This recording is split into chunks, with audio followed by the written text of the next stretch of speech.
All right, Frasiacs. It is Wednesday, and that means it's a TLC talk show. What's a TLC talk show? If you are new to the Sarah Fraser Show podcast, every single Wednesday, I recap all the tea, the dirt, the goss that is going on, whether it's with Sister Wives, Welcome to Plathville, 90 Day Fiancé franchise. Today, we have a full show. Last night was the season 6 premiere of Welcome to Plathville. Were you watching? I was just saying, because I'm live on my TikTok, that it only took 6 seasons, but this show was finally good. Like, I mean, right?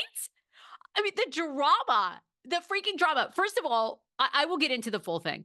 Like, for some reason, we're not seeing Micah Plath's girlfriend's face. I mean, this man moved all the way from LA, left a Hollywood modeling career for this chick, and we can't see her face. Like, I mean, this better be Angelina Jolie reincarnate to get him to leave your career.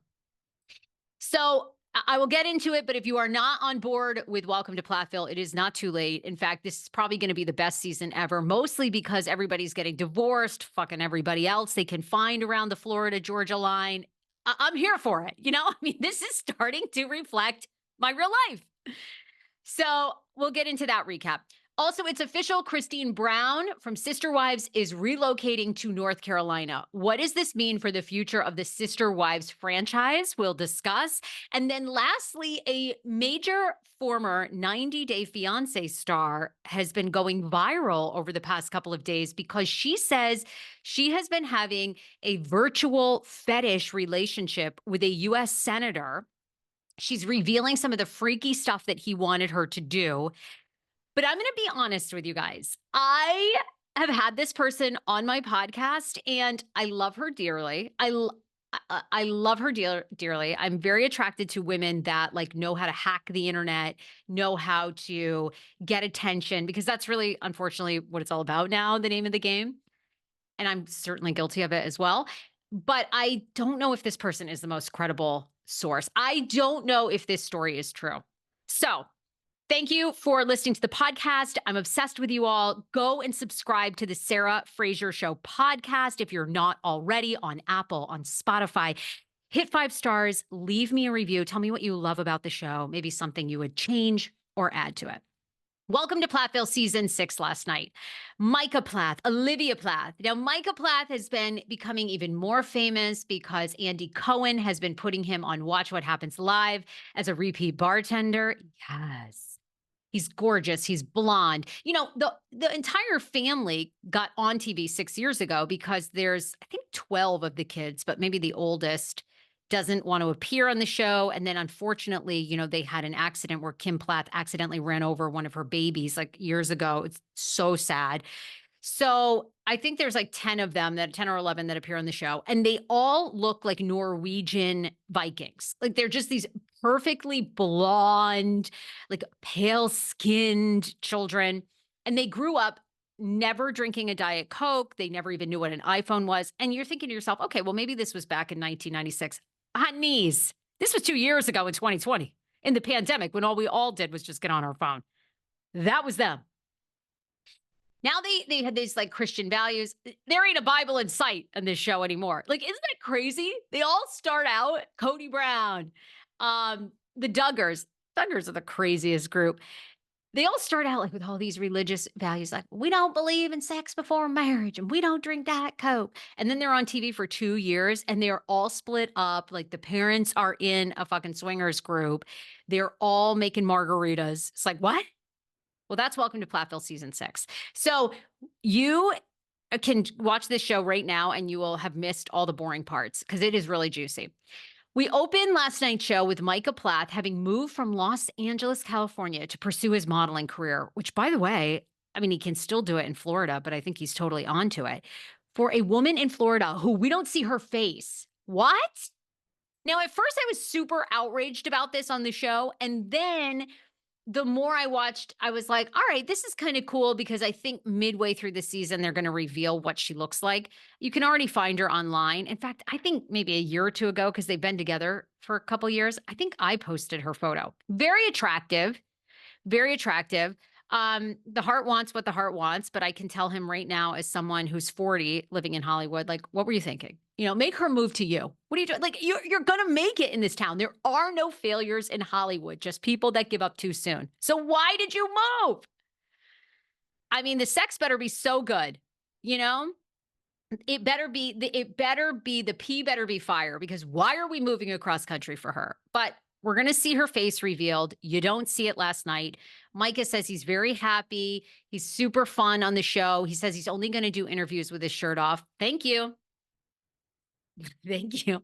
By the way, he's legal. Okay. This guy's like 24. We can all like drool over him. So hot.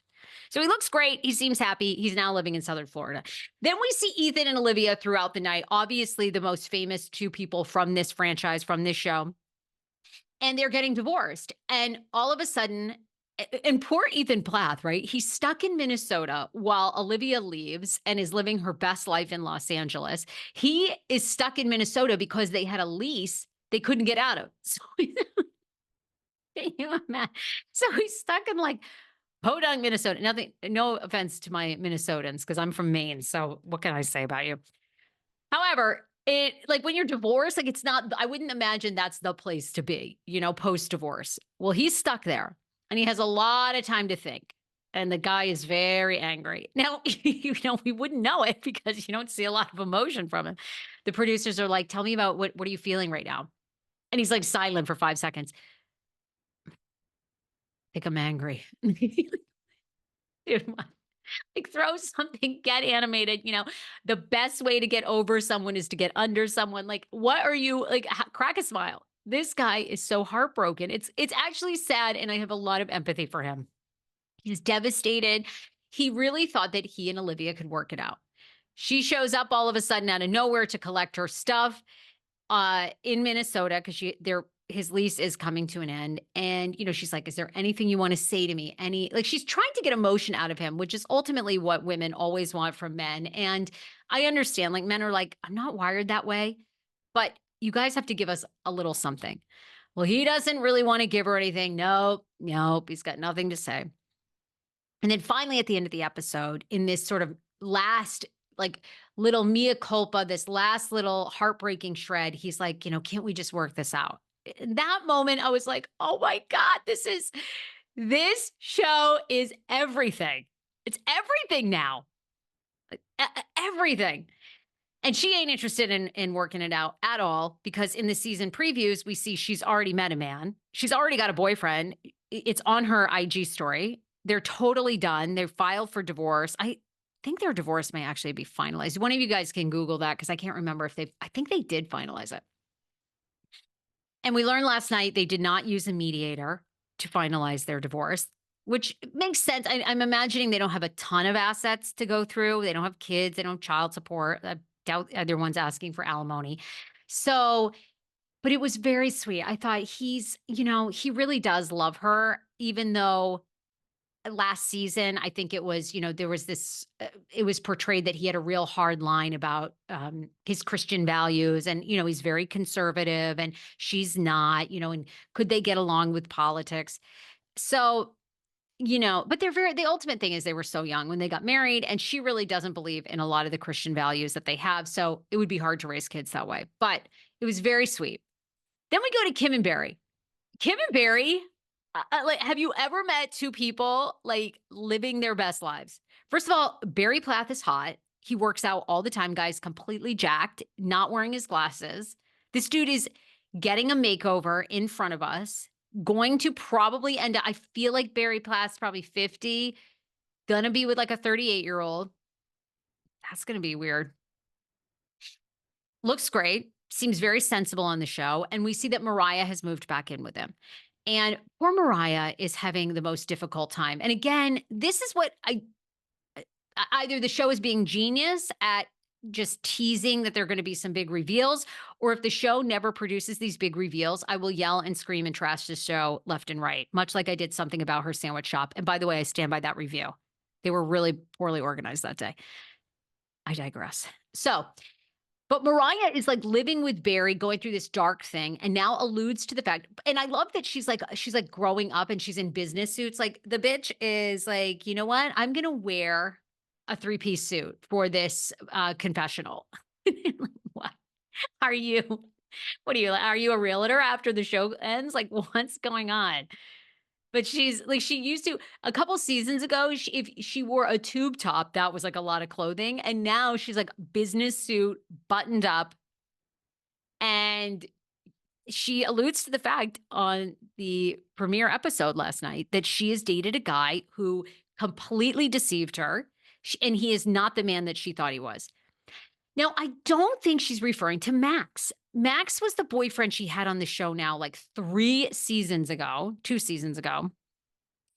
First love of her life, first kiss. I can't remember. He came on my podcast. I can't remember if he revealed they had sex. Like, I think they did. I have to, when people come on my podcast, by the way, I'm sorry, I'm going to ask invasive questions because nobody wants to sit here and listen to these podcast interviews about like, how are you? No, get to it. You're on TV. What was going on? Was this the best or worst sex of your life? Was it awkward when you were filming television? Like, did you have to fart half the time you were in the confessionals? Like, just be honest. I can't have a PG interview. So he revealed a lot on the Sarah Fraser Show. Just Google Max Kalschmidt. It's the only interview he's ever done. That was her ex-boyfriend. I don't think she's referring to him though last night. I think she's dated another guy and that guy has deceived her in some way. So maybe we'll find that out. Kim Plath, we learned last night, is living on a boat in a marina in Florida. I got to say, she looks happy. She alludes to the fact they've had some financial troubles. I wish we would find out what those were, because they seem to have owned multiple properties. They still own the farm in Cairo. That's on Airbnb, by the way, if you want to rent it. They own, I thought they owned a dance studio, plus the house that Barry's in. And then Kim makes it sound finances are super tough and now she's living on a boat. Oh, okay, what's the story here? What? I mean, now, look, personally, nothing seems worse to me than living in a marina. I don't know. Most marinas end up smelling like fish, like the dead fish float up above. You know, people just step out every morning, piss off their boat right in there. It's just like, it's kind of like living next to a sewage plant. I know there's tides, but they can't come in and out soon enough, you know? It would be my nightmare to live on a boat. You're constantly floating. It's like a fucking waterbed, you know, 24/7. Who wants to live like that? Have you ever tried to sleep on a waterbed? You're constantly moving. Pass. But people love boat life. So I'm on an island per usual. And Kim's loving it. She's living with the like 4 youngest girls or the 3 youngest girls. They're living with her. And they seem to be having a great time. She's still with Ken. The girls have to grill out every night at the marina because they don't have like a full stove in the boat. Again, nothing. This seems like my worst nightmare to me, but what do I know? You know, I mean, I'm here trying to live in Beverly Hills. So, you know, which also seems like a terrible nightmare for most other people. Okay. I cannot relate to the boat, but people feel as though this is Kim at her happiest. And I do think that's true. I think Kim Plath is so happy. She did a boat tour on TLC's IG the other night, went completely viral. It's hysterical. And she's making margaritas at the end of the night. She's still with her boyfriend, Ken. We're going to see Ken throughout the season. The kids are like, on Ken. That's like most people, most kids with a step parent. You could take him or leave him. And so, you know, Ken's still in the picture. She seems happy.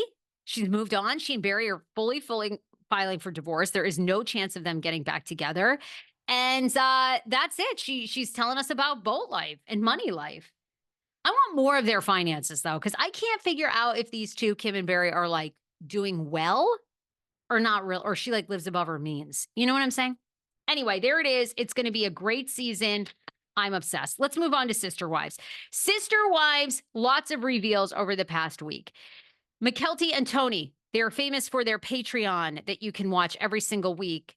And this past week, they revealed that they're moving to North Carolina, and so is Christine Brown.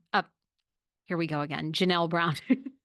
I don't get anyone's name right. Welcome to the show. Janelle Brown. And Janelle has spent, what did she bought a $289,000 home in North Carolina. It's 156 acres. Anyone that lives in a major city, can you imagine purchasing anything for $289,000? Like here in Los Angeles, $289,000 I think is just your closing costs. I don't even think that's like the down payment or it's $289,000 buys the whole place. And she bought it in Chakawinity. Chakawinity? Okay, you know what? Some place that begins with a Chaka in North Carolina. It's near her daughter, Maddie, and Maddie's husband. It was revealed by Tony and McKelty by accident because McKelty was like, yeah, I don't know if we were supposed to say that. Tony's like, whoops.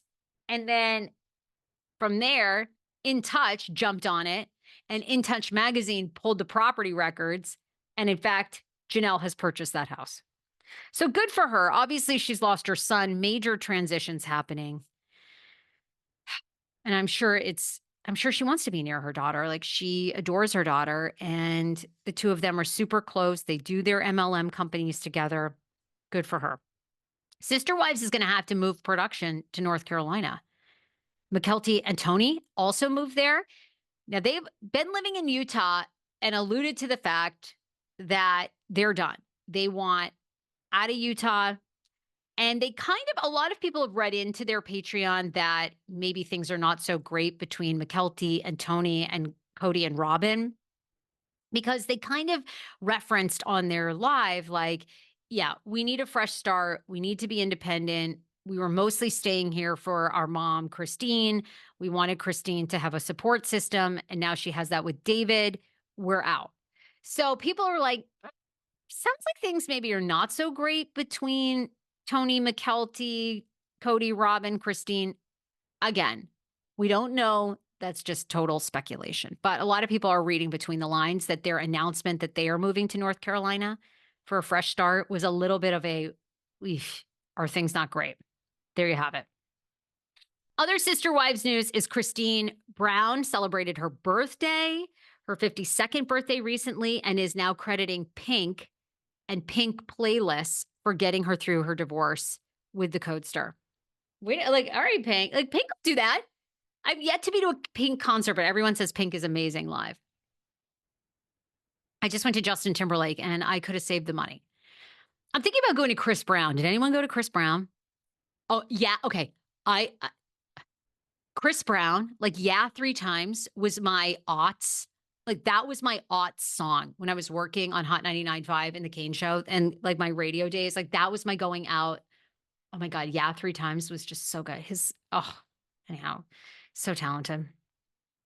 And I've met Chris Brown in real life. Very lovely. And then I think a week after I met him was when he threw the chair through the dressing room at Good Morning America. Whew. It's got a temper. It's got a temper. So Pink got her through. She says that she would play Pink playlists while she was getting divorced, and that really helped her stay focused and motivated and got her through the sadness and the tough times. David Woolley is her ride or die. They seem so happy together, and it looks like her 52nd birthday was a huge hit. And by the way, I can't believe, do you ever think in your life, do you look at people and then you realize their age and you're like, they can't possibly be just 10 years older than I am? Like, Christine Woolley is 10 years older than I am. And in my mind, she's like 20. What's wrong with me? Do you feel that way about people? Like, do you look at people and you're like, oh, and it's like for different reasons, right? Sometimes they look older than you. Sometimes their kids are grown. Like with Christine Woolley, I'm like, at 52 will have probably like a 9-year-old, like an 8-year-old, because I'm getting an egg donor and I've had so many fertility issues. So like I will have probably like an 8-year-old, a 10-year-old at 52. Like, this bitch, the kids have graduated. They've established business. They're entrepreneurs. They're halfway to Jeff Bezos at this point. And she's only like 10 years difference than me. Sorry. That's wild to me. Okay. So there you have it on Sister Wives Tea, but Pink definitely got her through her divorce. And now Christine says that she even brought David Woolley. David Woolley has seen Pink twice and is such a huge fan. So these two are living their best lives. If they're not at rodeos and NASCAR races, they're at Pink concerts. Life is good. Stephanie Motto. You all know Stephanie Motto probably from 90 Day Fiancé. And she's also Farts in a Jar girl. She sold her farts in a jar, went super viral, said she made like, I think $1 million from farts in a jar. And she came on the Sarah Fraser Show podcast. She came on this show. Very lovely. I love Stephanie. I respect the hustle. But she also confessed on the podcast that she really exaggerated about a lot of things. She exaggerated about she never sold a plot site next to her. Like there was a rumor that you could buy a summary a cemetery plot right next to her, and you could die and be buried next to her. So like I guess you could roll over and fuck her corpse in eternity. I don't know. I don't know. Just saying. Then she exaggerated about how much money she really made with farts in a jar. I think she made more like 50,000, 100,000, not like a million. The bottom line is you should listen to it. She's great, but she's really good at marketing, and she often exaggerates and makes stuff up to go viral. Well, so I just preface that by saying, I don't know how much of this story I really believe. I love her. I love her hustle. But she's all over like Daily Mail and New York Post. She alleges that she's been seeing a senator virtually, and he would pay her money to eat Taco Bell in front of him, that he's super crazy and radical. He's even threatened to deport a family member of hers who is here trying to get a visa or, is just an immigrant here. She says that he had her sign an NDA. Their relationship was only virtual. And she also says he's a super avid fisherman. She says that this is the part too I just don't believe. She says that on the virtuals, he would even say to her, I don't believe in women's rights. I don't believe in my own party's mission. I don't give a shit. I'm all about the power. I just am doing this for power and control. I mean, maybe people are this dumb. Maybe senators, I'm sure they are. But I just, knowing her background, and she won't reveal who it is, but the internet is a guessing. People think it's Ted Cruz. People think it's Josh Hawley. Isn't Josh Hawley married?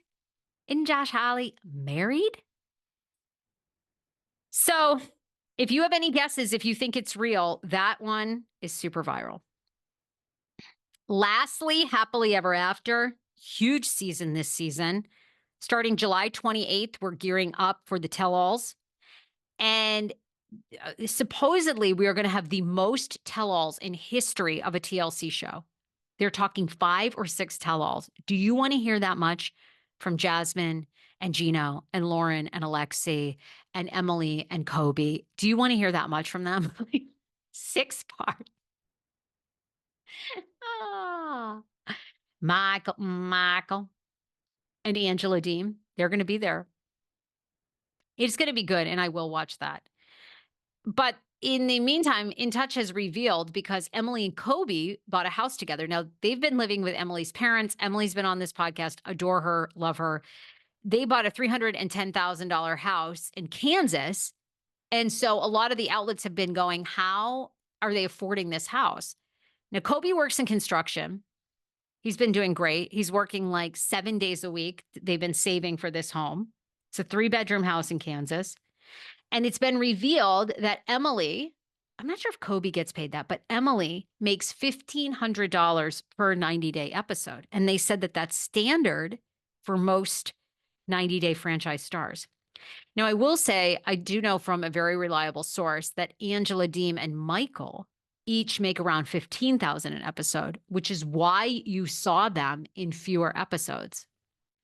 That made sense to me, okay? Remember, because there was so much speculation at the start of Happily Ever After. Have they been edited out because of Michael running away from Angela's house, and was he here illegally and all these things? Well, TLC didn't give a rip. They just don't want to pay them as much. And apparently Angela and Michael now get about $15K an episode. So, $1,500, would you do reality TV? $1,500. And there's how many episodes? I mean, there's probably 25 episodes at this point. So, I guess in that regard, it's pretty good, but it seems low compared to Bravo stars. So there you have it. We have a senator, potentially hooking up with a 90-day star virtually. Who's doing that virtually? Come on. There ain't no way. He's not flying her out. That's what Stephanie, I love you. I don't believe it. And are you watching Welcome to Plathville? People are saying, Catherine's saying you should interview Olivia Plath. I've actually interviewed Olivia Plath twice. Just search Olivia Plath, Sarah Fraser Show. You will see all the interviews. I've seen Pink 3 times in concert. She's phenomenal. Did Welcome to Plathville air last night? It did. Sarah, you're looking great from the DMV. Oh my gosh, thank you so much. I appreciate you. And then I cannot wait for the reunion episodes for Happily Ever After. So agree. They're going to be really good. All right, everybody. Love you guys. Bye, everybody.